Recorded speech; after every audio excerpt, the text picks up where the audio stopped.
lots of wonderful things on the agenda, not least of which is Chris Yoder's presentation this afternoon. Chris, of course, if we didn't have a Chris, we wouldn't have a Yoder Reunion per se. He's been instrumental in helping put everything together. And I, for one, am very grateful for his guidance and his ongoing passion for our shared heritage. He runs the Yoder Family Newsletter and has been instrumental in putting and helming multiple reunions across the last 2 decades at least, and has done a fair amount of genealogical research himself, as you heard Emily allude to in her presentation. Chris, thank you for everything, and we look forward to hearing from you. Okay, well, let me get this started, and I'm supposed to click another button, I think. And wait till we get back on. Forward slideshow from the beginning. There we go. The ends up on the screen. As said, I'm Chris Yoder. I've been the editor of the Yoder Newsletter since 1983. First off, I'd like to thank the North Carolina Yoder for hosting this National Reunion and sharing their southern hospitality with us on this special year of Conrad Yoder's 300th anniversary of birth. In 1995, they were the first in the nation to take on inviting a nation full of Yoders to come and enjoy their hospitality here with the National Reunion. There have been others to follow. They've done 3 additional reunions. This is their 4th overall National Reunion. It's a lot of work. I certainly appreciate all the effort going into it. Also like to thank our speakers earlier, Dr. Emily Richardson, for outlining how the origins of Conrad Yoder were figured out, and also his relationship to other immigrant Yoders. Very important information just revealed within the last 30 or so years. This is going to be a 2-part speech. First, I'm going to go through my presentation, and secondly, we're going to talk a little about the trip to Kings Mountain. Any of you signed up to go to Kings Mountain battlefield tomorrow? Okay. We'll be joined by West Point graduate Todd Sherrill, who was here for the morning session. He's going to come and join us. He's been a student of military things, and he's going to help us understand what we're seeing there. We have, because of the government shutdown, we're not going to meet a ranger. We're going to park on the street. If it works, I'm going to be able to show you a little video about Kings Mountain. And then there's a 1.5-mile hike. It's a trail walk on Mecca.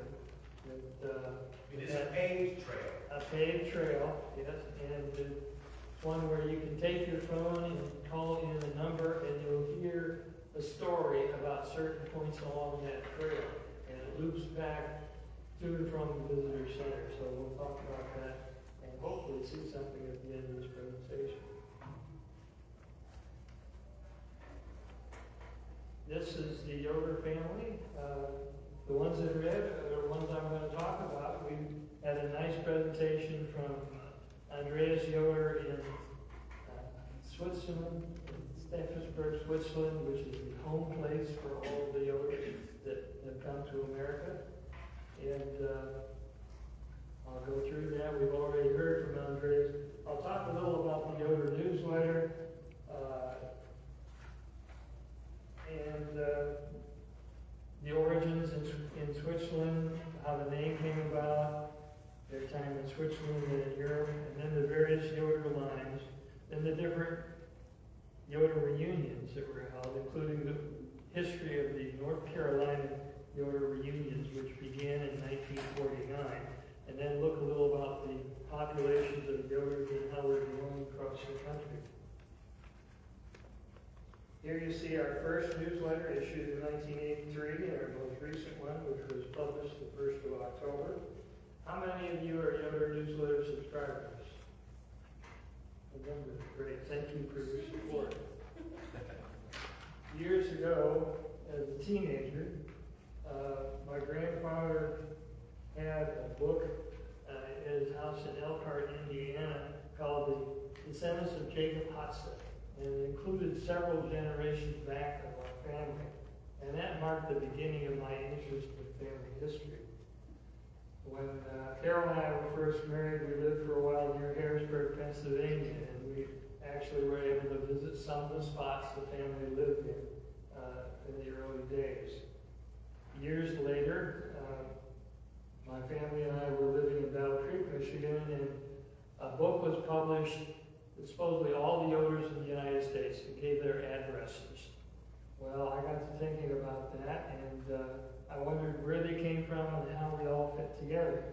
So I wrote to Rachel Kreider, who was by that time a recognized Yoder scholar, and she and her husband were in the process of moving to the Greencroft Mennonite retirement community in Goshen, Indiana, just about 100 miles from us.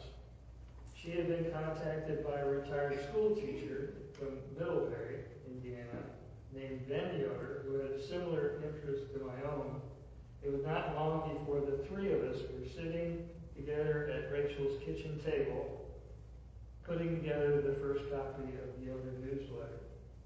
And I'd like to say a little about our staff. My co-founder, Ben Yoder, loved the human interest and fun stories, while I've always concentrated on solving mysteries and harder facts. For the first 10 years of the newsletter, we would meet at his kitchen table with scissors and glue, mocking up each issue of the newsletter over the space of the Saturday's effort.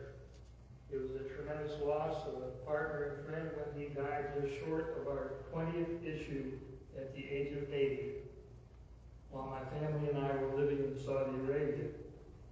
Rachel Kreider began collecting Amish Yoder data after the death of her uncle John Weaver in the mid-1950s, continuing his work for many years. In 1968 and 1971, she wrote articles about the St. Yoder Chapel in Switzerland for Mennonite Life. And she wrote books on Ohio Mennonite cemeteries. In 1986, she and Dr. Hugh Gingrich were published what is still the authoritative book on the Amish family history. It's called Amish and Amish Mennonite Genealogies. She was our chief cheerleader of the newsletter from the very beginning, and when she died in 2016 at the age of 106 years old, she was still proofing the draft of each newsletter to catch my typographical and grammatical errors.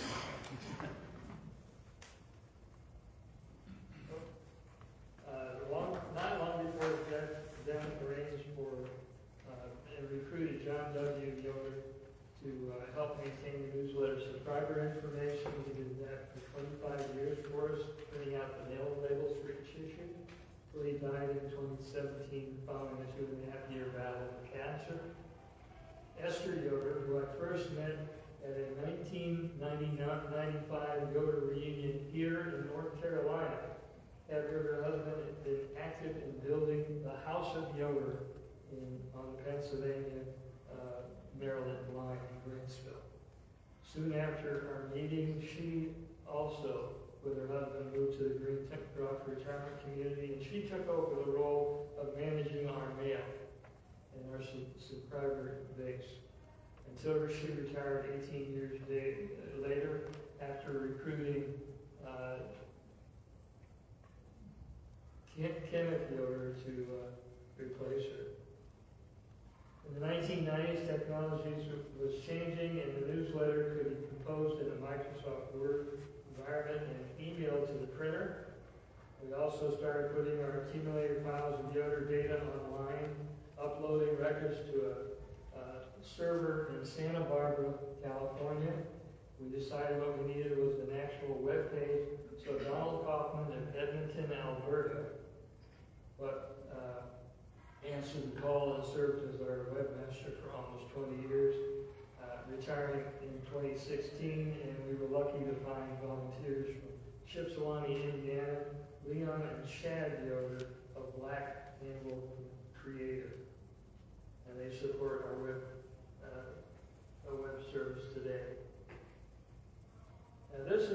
new in the beginning. For one family line, the old Yoders that were the earliest settlers to America that we know of, were identified back to their origins in steps. We didn't know where the other question marks would go. But as you'll see, and as you heard from Emily, a lot of the questions have been solved, and as you saw in that earlier chart. Surnames started to come into use in Switzerland around the year 1200 AD. Historians trace our name Yoder to St. Theodorus, contracted as St. Yoder. He was a missionary monk who brought Christianity to Switzerland from over the Alps from Italy in the 4th century AD.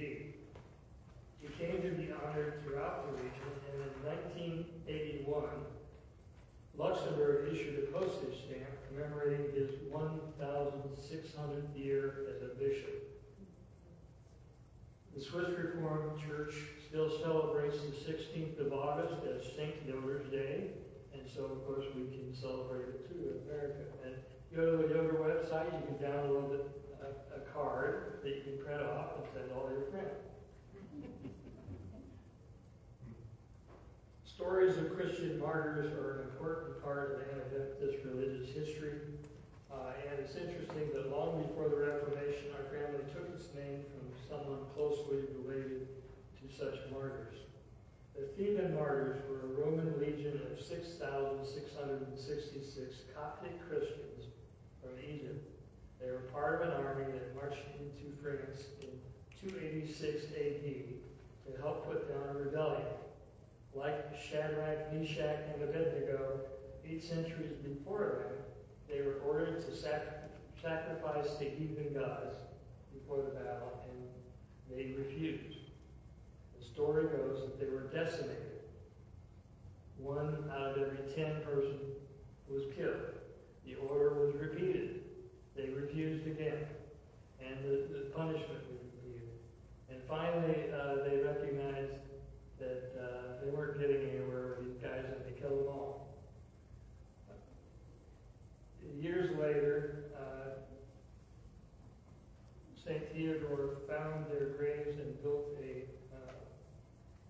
basilica at Sion, S-I-O-N, in their honor. And that is part of the reason he was honored as a saint and subsequently presented as Savior. Now the name Theodore comes from the Greek, composed of 2 elements, theos for God, and doron, gift, meaning God's gift. So I hope that many of you are God's gift to your family and your community. I know my wife thinks often that I'm more of a booby tries than a gift. After 52 years, she's gotten used to it. So I would hope of each of you as a gift to your community and your family. Some of you in North Carolina or who have come to past reunions here recognize this gentleman who was a past president of the Yoder Reunion in North Carolina, Ted Yoder. He was a dedicated worker for all of their events. He used to say that he was a double gift because he was Theodore, Joder, Theodore, and that was his story.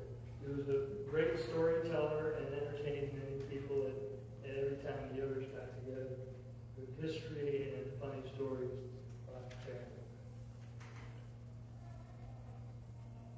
We can thank 2 German researchers, Carl Yoder and Otmar Yoder, pictured here, for gathering and sharing a variety of information from Steffensburg and the Bern canton and parts of Germany in the 50s and 60s and so forth.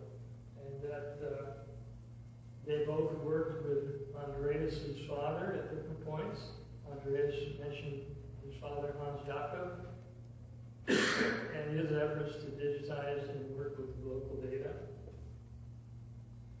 In the 1970s, Carl was involved in restoring and refurbishing the St. Yoder Chapel, which is located south of Lucerne, far from where any of our Yoder family lived.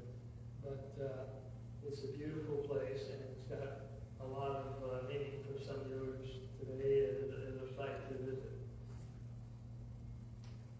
In Switzerland, the Swiss Encyclopedia says our ancient family is located in the village of Steffensburg, appearing in the records as early as 1529 and nearby Muri slightly later. Karl and Otmar put together, based on the records of Steffensburg and other areas of Canterbury, carefully copied and shared them with others. They pieced together a Yoder lineage going back to the 13th century. Shonda's chart referred to it as apocryphal, in that they are making assumptions in many cases between generations. They'll see a child with this name, and then 30 years later, someone with the same name is married and having children. But even though there might be some question marks and interruptions, it's very likely that every Yoder in this room is descended from a majority of the people on this list. The key Yoder families, the chart there shows the marriage of Caspar Yoder and Margaret Henning in 1596. Now, two of their children are the key families from which the Yoder immigrants to the United States arrived. And that is the son Nicholas and the son Joost, who married on October 14, 1642, cousins with the same name, Anna Traxel. And here are what their children look like. Joost is up at the top. Nicholas is down at the bottom. You heard from Emily a lot about that Nicholas and the descendants of the son Adam. I'm going to go through both lines in terms of where we think Yoders come from in the United States. After they left Steffensburg, and that was basically by the end of the 1690s, most of the Yoder families who immigrated initially into locations in Europe, they went to Alsace. There's Yoders with a Jotters in Epstein, and other Yoders in German Palatinate. Rather than doing chronologically strictly, I'm going to go by son, with Nicholas's children and connections being the first one. And you heard quite a bit about them from Emily this morning. But there is a difference between these two families in terms of the Y chromosome DNA, the male DNA of the descendants. Nicholas Yoder's descendants all have a marker at DYS marker number 19 of 15. And without exception, the Amish Yoders relate with a 16. So even though the Amish Yoders don't have church records like some of the ones that Emily showed you today, we can see where we have a way of identifying at least a pointer back to Yost Yoder and his wife. Nicholas and Anna Troxel. The Ole Valley Yoders were the first Hans and Yost. They were the uncles of Conrad, as Emily said this morning. And in 1672, Hans was born, and his brother was born in 1679, both in Steffensburg, and they're in the church records there. And they're sons of Adam Yoder and Barbara Oxenberg.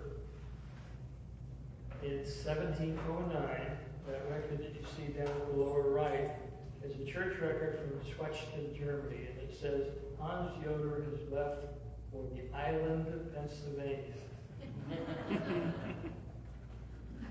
In 1711, he was in Chester County, Pennsylvania, but even before that, there's a record of him in transit in London, in England, on the way across to America. In 1714, Hans bought property in Oldie Township, Berks County, and that property still remains in the family today. They were members of the Reformed Church, although they also, some of them were followers of a gentleman named Matthias Baumann, who was the leader of something called the Newborn, the Newborn. Here's the earliest signature of Yoders that we have in America, and they are from a petition to make Oldie Township a separate township of Berks County. And these signatures were done in 1720, and very closely next to them was a signature of George Boone, who was the grandfather of someone you might know, Daniel. And that family has some interfaces with the Yoders along the way, and we'll talk a little about them later.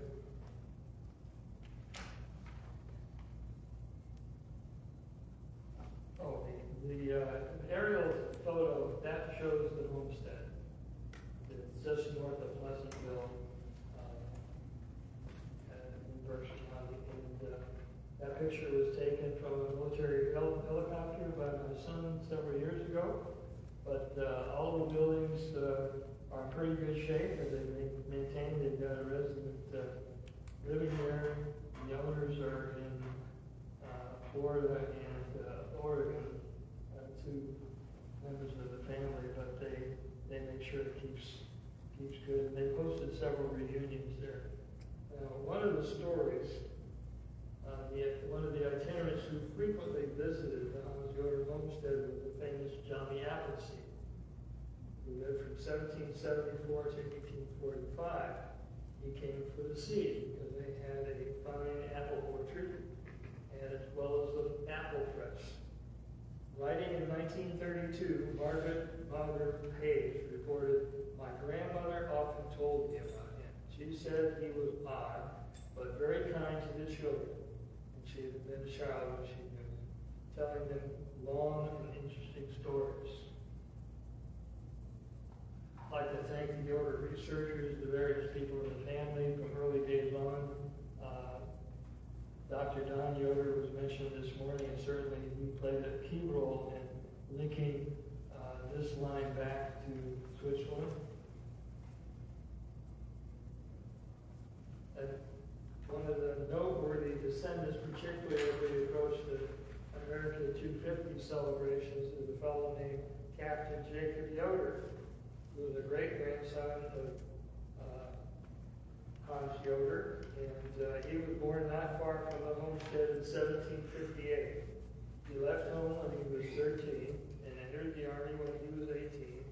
He served 2 years during the American Revolution at 7 encampments, including Brandywine and Valley Forge. He also is recorded as the first man to take a flatboat down the Ohio River all the way to New Orleans. He put in at Fort Redstone near Pittsburgh and sailed down to New Orleans and then looped back around through Cuba and up to Philadelphia to get back to Pennsylvania again. He returned west and he traded for several years among the Indians in Indiana and Illinois before settling in Kentucky, where he married and built a mansion on his plantation in Spencer County near the town of Taylorsville.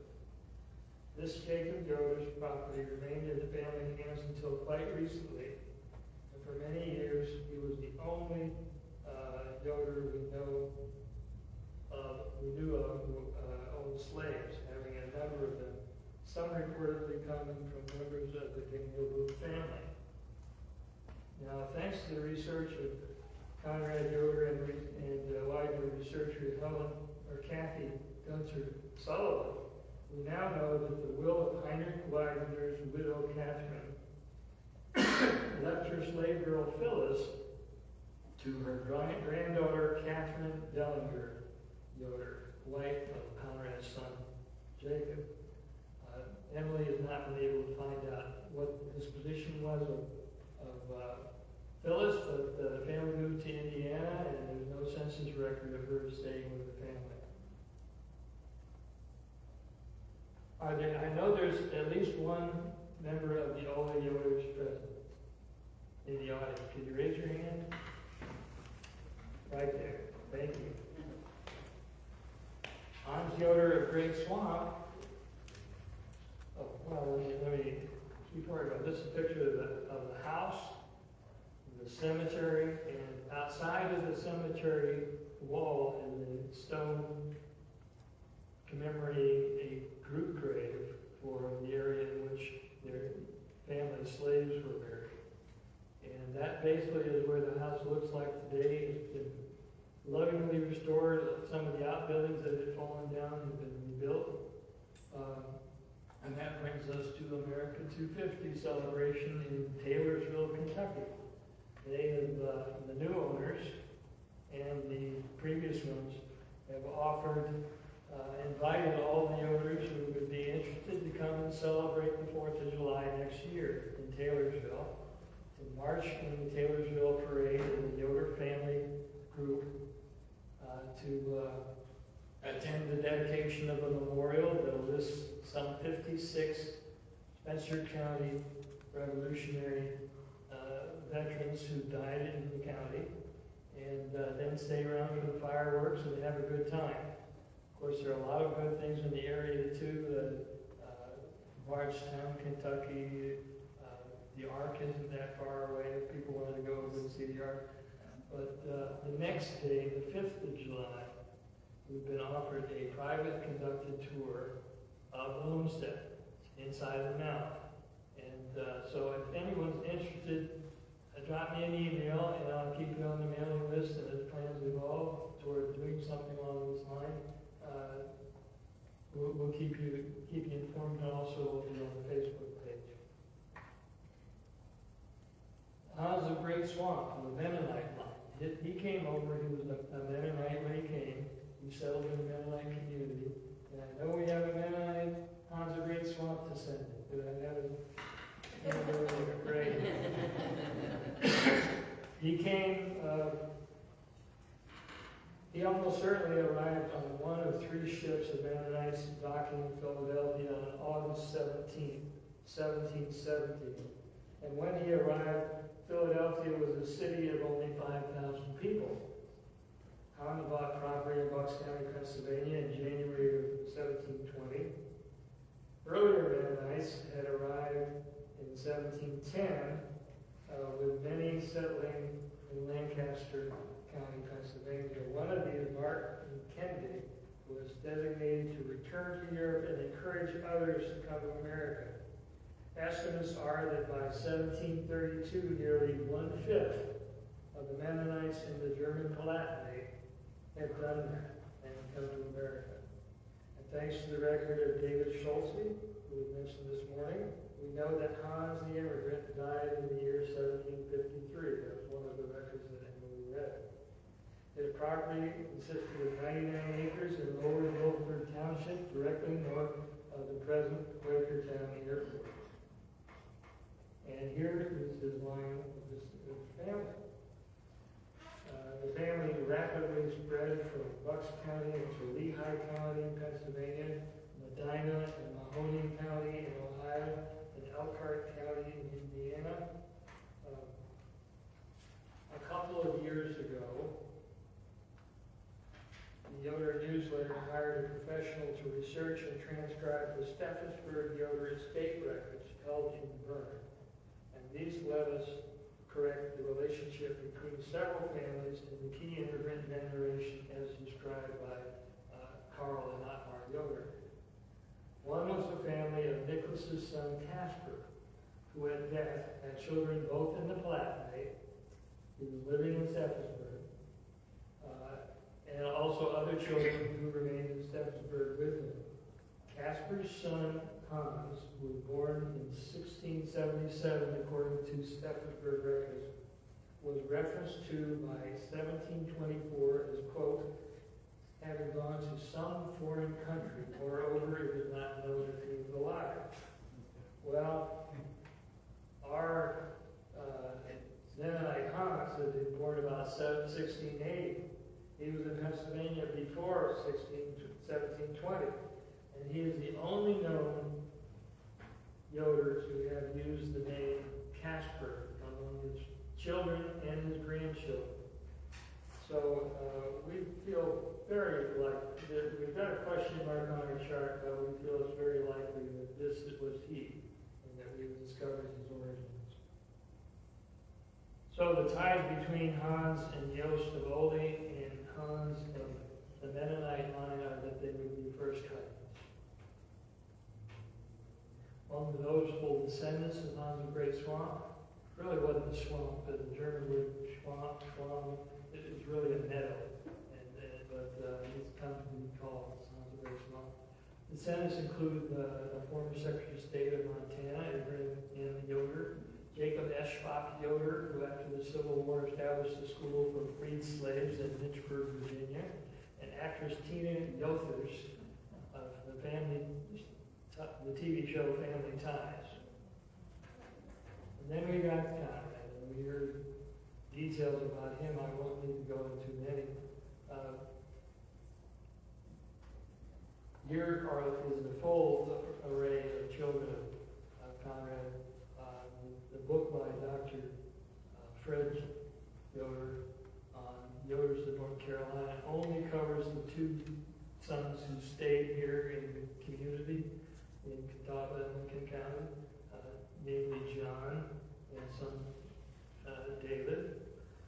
But Elias, Jacob, and Daniel went initially to Indiana and Points West, and youngest son Adam went to Hayward County, North Carolina, and then spread into Georgia and Tennessee, and where they still use the spelling Y-O-T-H-E-R of their name. And here are some of the researchers.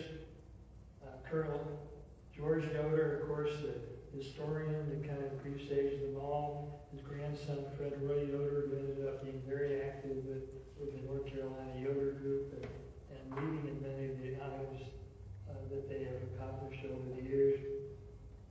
Some of the other names, Hubert Yoder investigated the Daniel Yoder line in Iowa, Kathy Gunther Sullivan, the Jacob Yoder and Easter Nail, the Adam Yoder and McAllister put out a two-volume set of wider data, which included some of the Jacob data. Conrad's descendants include the first president of Lenore Ryan College, Dr. Reverend Robert Anderson Yoder, and Edwin Yoder, the Pulitzer Prize winner, who was a member of the Colonel George Yoder family. And the Yoder reunions here in North Carolina grew out of an annual birthday party that Colonel George M. Yoder began to hold in his house in the mid-1890s. He would gather all the family together to celebrate, and they would make a family reunion. When the formal reunions started, it was done in 1949 by grandchildren of Colonel George through their father, Colin M. Yoder. And here's the Colin M. Yoder family. A lot of the children were present at that 1949 gathering. It's primarily something that was orchestrated by the granddaughters. Over the last 75 some years, there have been 15 presidents of the Yoders in North Carolina. And here are the first 10 of them, starting with Fred Roy Yoder's sister Stella. Albert was here last night, and he was there at the reception at Nathan's home last night, still living, and most of them have passed. Jimmy Yoder is still living. The last 5 of them, of course, Rachel is here today with us. Ted has passed, Bill has passed, Philip is still living, and Nathan is still in good shape. Over the many years that they have been holding these reunions, they've had a number of significant accomplishments. Dr. Fred Roy Yoder kind of been in the middle of just about everything. The first item was the decision to place a gravestone at the site of Conrad Yoder's cemetery to commemorate him, and also some Other family members who are believed to be buried there are mentioned on the stone.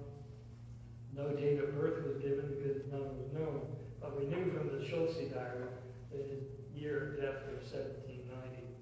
So this picture is from the paper, the Hickory paper in September of 1958, and it shows Stella Stroop and her brother, Dr. Frederick Yoder, at the dedication.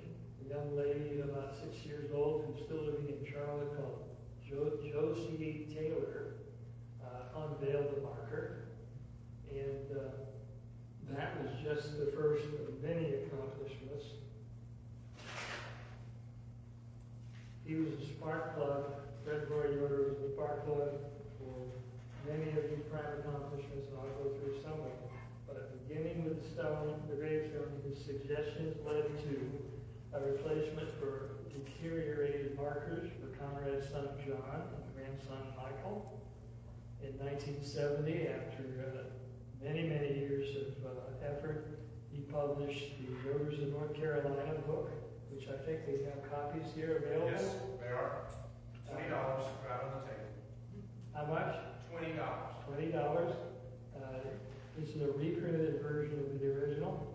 And then in 1980, the founder of the Lenore Rhine, Dr. Robert Anderson Yoder, there was a Yoder Science Building that reached its end of its effective life, and it was being torn down.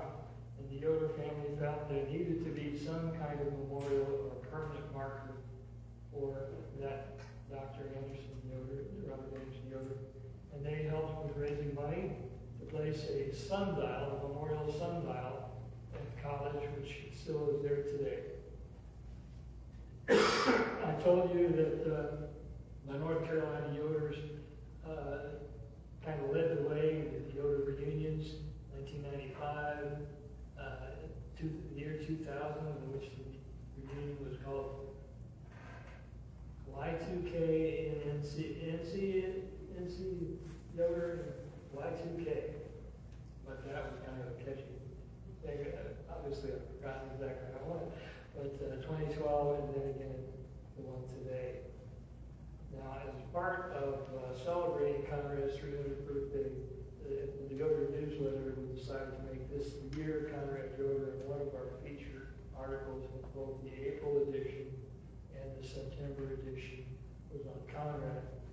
The one in April was based on the history of Conrad and his receipts for donations to the Patriot cause and revolution, and the involvement of Widener relations and intermarriages and neighbors in the revolution, and the various battles that Dr. Fries spoke of. As a part of building the article for the September issue of the newsletter, I wanted to do a consolidated look at the Yoder reunions over the since 1949. As a part of that, Yoder North Carolina Secretary since 1978, Neil Wilbaum, shared with me individual copies of all his minutes from those years and some that he had accumulated from prior years to his service. And I generated the article.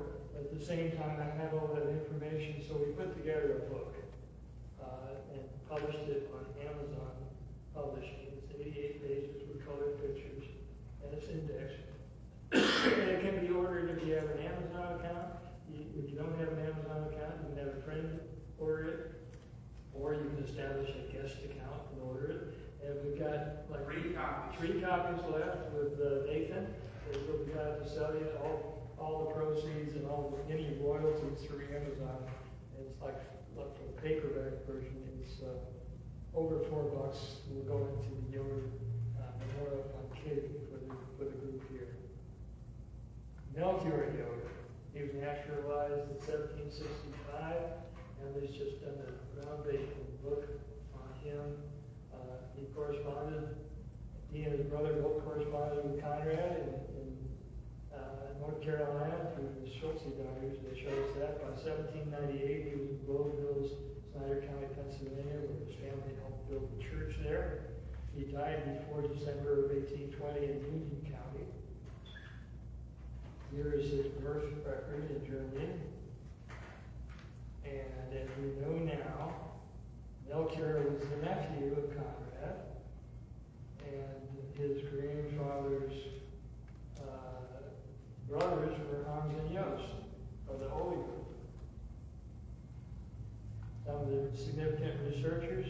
First off, in issue number 3 of the Yoder Newsletter, the first inkling we had of Melchior Yoder and the Yoder line that we should be concerned with was from Dorothy Yoder, Emily's mother. She wrote us an article in newsletter number 3.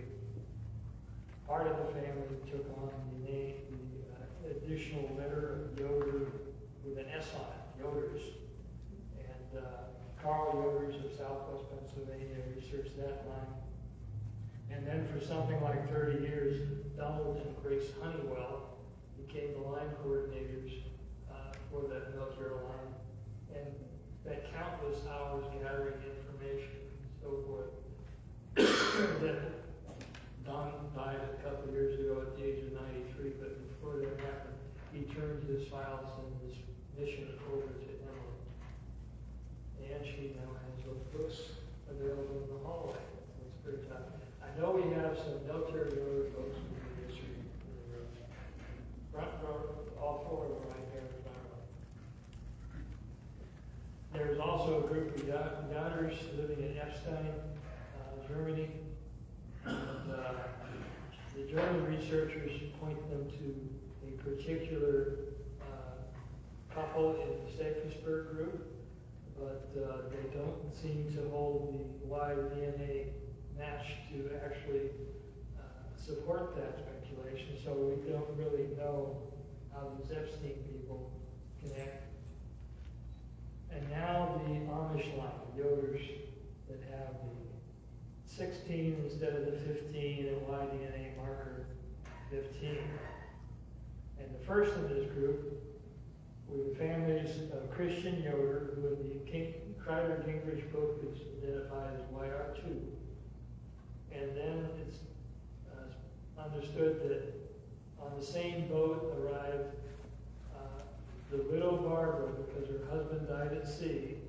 The signatures represent Christian and 2 of his nephews, Jacob, and we have a strong Jacob Yoder descendant in the room here, I think, right there. And I'm from the Christian Yoder side, from the YR2. So any other Amish Yoders? I think we have all of the big 4 represented today. There was also another Yoder who was in the country by 1761, and we don't know exactly how he might tie in, but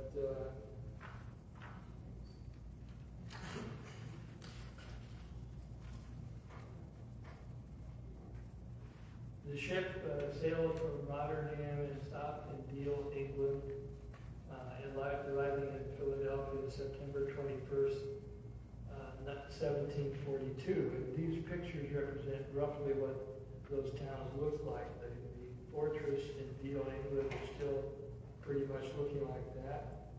When they arrived in Philadelphia, it was a town in 1742 of a bit over 10,000 people, which is less than a quarter the size of Hickory today. Here's the area in which they settled. There's Hamburg, Pennsylvania on the upper right. The widow Rodney people lived in the northern part, closer to Hamburg, and Christian Yoder and his family settled a little further from a township line to the south. Here's some of the local scenes. The North Hill Amish community was the first congregation of Amish in America, and there's a marker on one of the farms where the old cemetery is. There's only one stone that's marked there. Here's the house that is on the current property of where YR2 Christian Yoder settled. His son Schweitzer Christian also lived there until he moved to the western part of Pennsylvania. Researchers, the Amish tend to marry within the community, and a lot of family histories have been written over the years in those communities. But the big ones are The Descendants of Jacob Hostetler by 1912. That's the copy that my great-grandfather had. And the book mentioned by Rachel Kleider. In Stapleton, the Yoders are mentioned in conjunction with the Anabaptists relatively early. The first record that I found is 1597, where it's recorded that the stepmother of Jacob Yoder of Montesquieu was a disobedient, stiff-necked Anabaptist, and he had to pay a fine of 200 pounds because of his mother-in-law. In 1609, the Rooser family is labeled as Anabaptist in Stapleton, and later the Roosers intermarried with Yoders. In 1629, there were 2 people executed in Stephenburg because of being Anabaptists.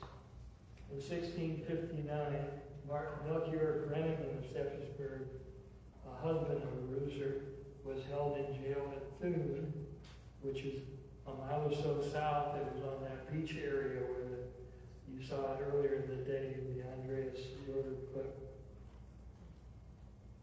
And looking at Yost and his specific children, Hans Yoder, in 1671, the oldest of those sons, married a Rooser.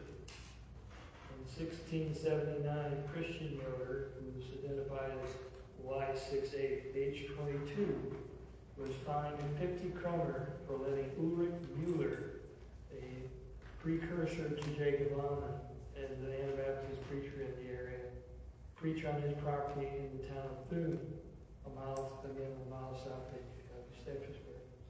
In 1690, Jost Yoder himself asked to be relieved from his church duties. He was one of 3 church elders for the church in Stephenburg. He wanted to be relieved of his duties because he had Anabaptist children, but the congregation refused to let him go. And again, in 1690, Caspar Yoder, the son of Jost, hosted Yagi Ammann in Stephenburg at his house, Jacob Ammann, the founder of the Irish. In 1690, also, Jost Jr. and Christian Blank were recorded as having left Stephenburg and gone to the town of Stragnau.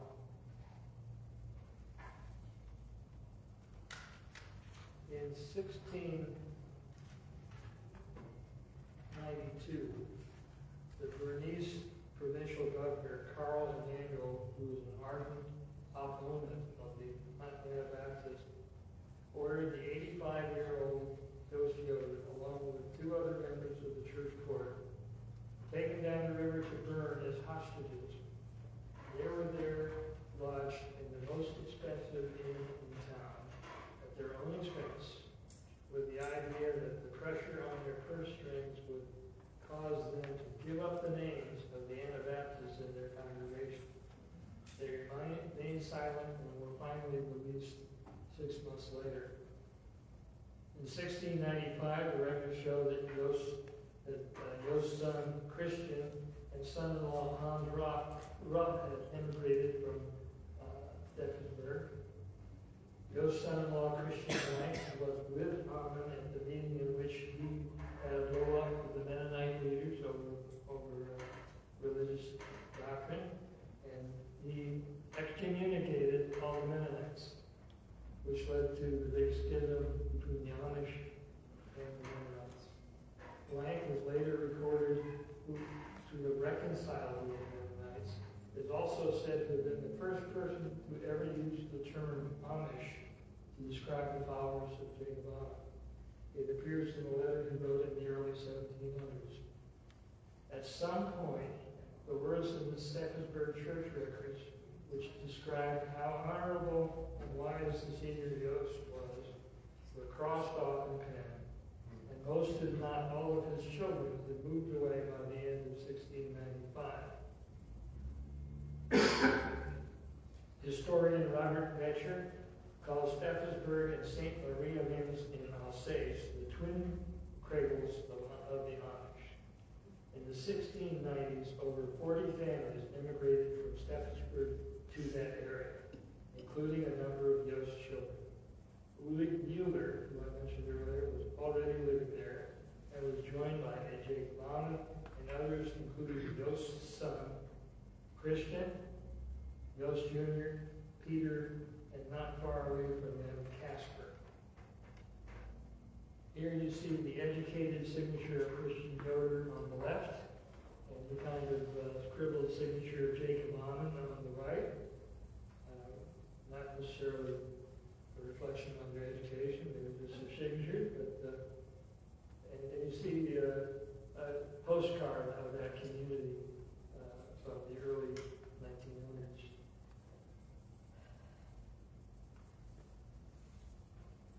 Now, Yost's son Casper, who settled eventually in the German Palatinate, has two traceable descendants who came to America in the 1800s. These are Newton Yoder of Holmes County, Ohio, and Yost Yoder, I-O-D-E-R, with that spelling, unique to Bureau County, Illinois. And we can trace their time and their ancestry in Germany, in Europe, back to Casper. And so the DNA that we've gotten from them show this variation of that Y chromosome marker. And strangely enough, all of the other Amish have that same variation.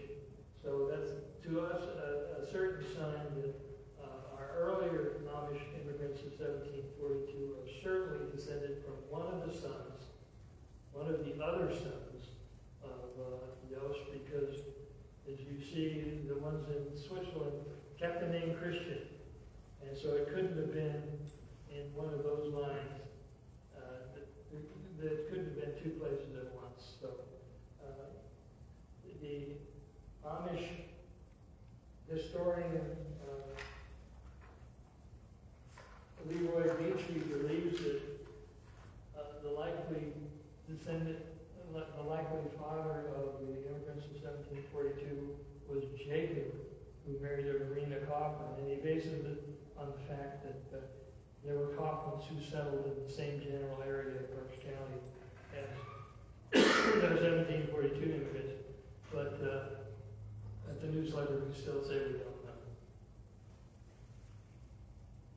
And the Alsatian immigrants that started arriving in the U.S., again, we don't, you can ignore the top line because recent research has not been able to find any proof of which Steffensburg Yoder was the ancestor of this whole group of Yoders. The Alsatian Yoders lived in the area of France and Germany until the early 1800s, and they came over at different times into places like Stark County, Ohio, and Erie County, New York, and they have in Indiana and northwest Ohio.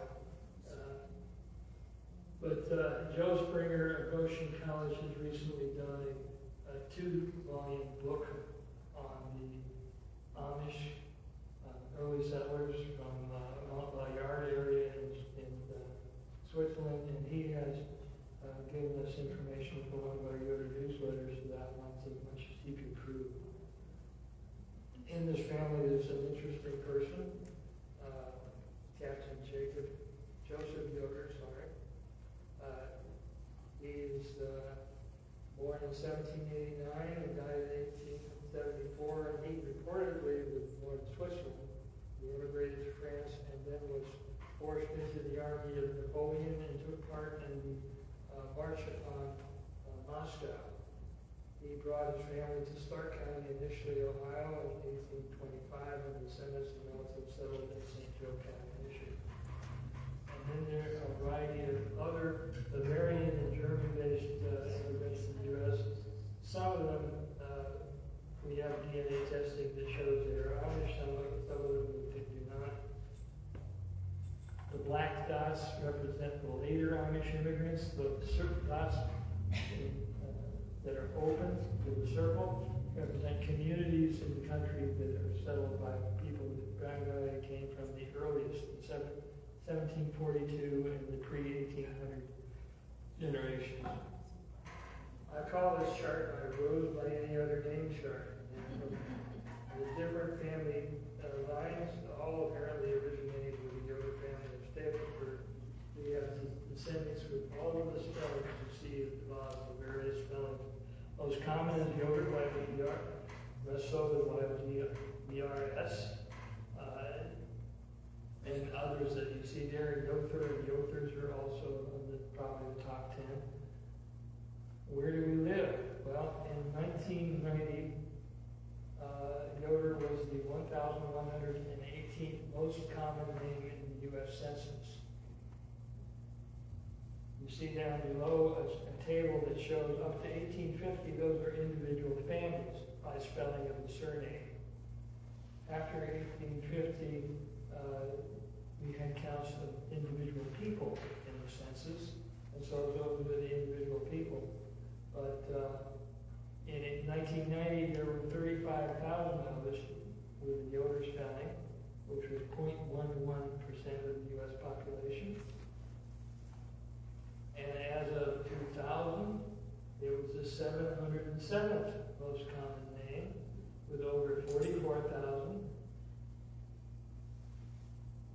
And the demographics show that over 50% of us live in Ohio, Indiana, and Pennsylvania. As of 2010, we had moved to 598th most common. Let's see. You see a pattern growing here? Carol and I have 2 children and 2 grandchildren. So it's not us. Someone else out there working overtime, I think. And I suspect we owe some of the growth to the Amish farm families that have large groups of people in their households. But looking forward to the 2020 census to be released, which should be momentarily. But with the shutdown, we didn't get it this month in time for the reunion. When we do, we'll have it in the newsletter and on the Yoder Newsletter Facebook page. National Reunion. North Carolina, again, has held 4 of them. They've held 3. The only Yoders used to meet. They're aging out as a group of volunteers and slowed down a bit. And then there is the Yoder House in Grantsville, Maryland, which I mentioned that Esther Yoder had been involved in. I'll talk a little about that later. And then for the first time, with Ken Yoder at my side, we were able to get the energy up to actually host our own national reunion in Shipshewana, Indiana in 2017. We've got a Yoder Newsletter Facebook page, and we have family tree data, census records, church and soul records from America and Switzerland, both on that page. We've got old copies of newsletters up to the most recent ones, because we let our paid subscribers have a couple-year jump on everybody else, and much more. In 2010, we joined the Facebook community and have a Facebook page that, as we speak, is live streaming the presentations of this morning to the Facebook page, and hopefully we'll capture copies of that and post it up on the Facebook page permanently for people to view. The presentations from 2017 are already there.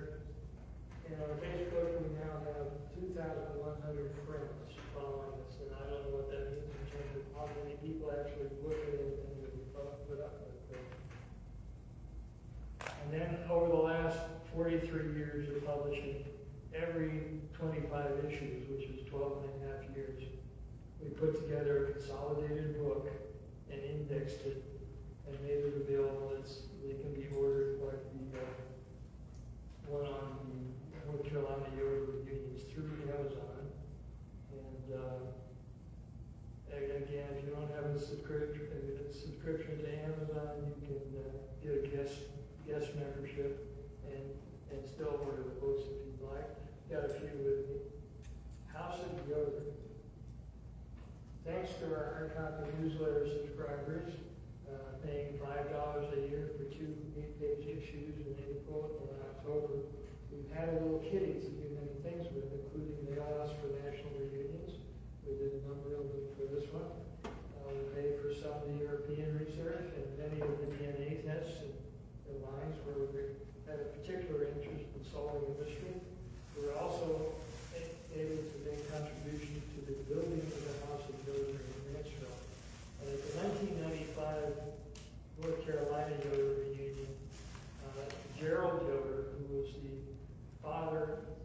the treasurer of the North Carolina Yoder Reunions for many years, and the father of that double Yoder fellow I mentioned earlier, Ted, presented a check to that group for $1,000 toward the building of their house. But there's what it looks like. Some of the trees were taken down by a storm a couple years ago, but it's open over the summer months. It's a living history museum located in the Spring Forest Artisan Village of Grantsville, Maryland. It's modeled after the homes built in the mid-1700s by Yoder immigrants from Switzerland. And inside you can see presentations of Yoder history in Europe, view their collection of artifacts, and visit the genealogical lab at the second floor. It's open from May to October and staffed by volunteer Yoders who serve as docents for a week at a time as long as they can, and living in a basement apartment of the place. And it's a wonderful experience. If you're interested, the 3 issues ago, the Yoder Newsletter, we gave the 25-year anniversary story of the House of Yoder. And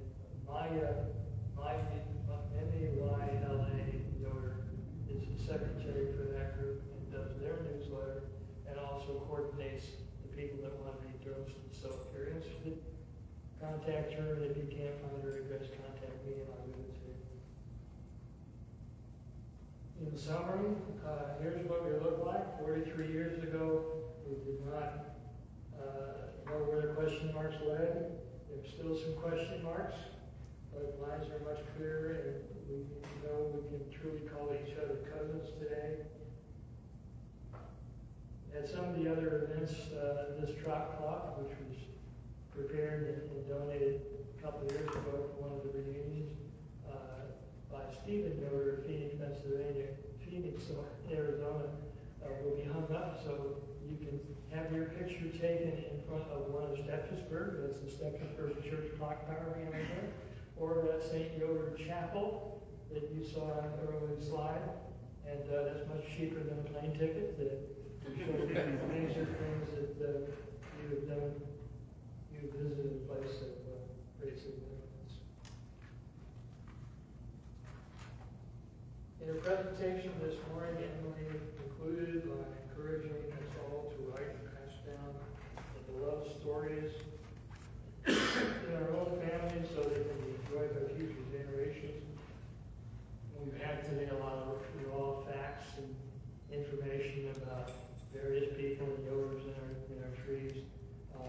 How much richer it would be if we had personal stories from each one of them. One story my dad enjoyed telling about his great uncle Levi Yoder, an old Mennonite from Middlebury, Indiana, who had a reputation for being careful with the dollar. A young family member had just had a baby and was handing out cigars. Levi looked at him and replied, "I don't smoke, but I'll take the nickel." Treasure your own stories and pass them along, write them down so they can be enjoyed. And in conclusion, I'd just like to thank the North Carolina Yoders for all their work in arranging this special gathering. There's more to come over the next 2 days. And I'd like to thank all of you who have supported the Yoder Newsletter over the years and for your attention this afternoon. May God continue to bless you all. And as blessed our family over the generations. And just conclude, we'll talk a little bit. If I've got the links active, we'll see if we can get to some of the video from the it was This is where they find the car here on the British